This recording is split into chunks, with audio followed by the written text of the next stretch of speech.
అమ్మా భవానీ లోకాల నేలే ఓంకార రూపమమ్మా, తల్లి నీ మహిమల్ని చూపవమ్మా.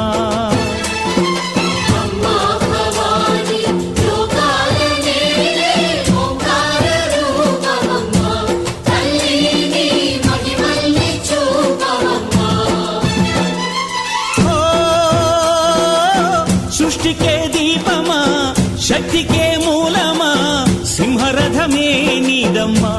అమ్మ దుర్గమ్మ భక్తులను దీవించుమా.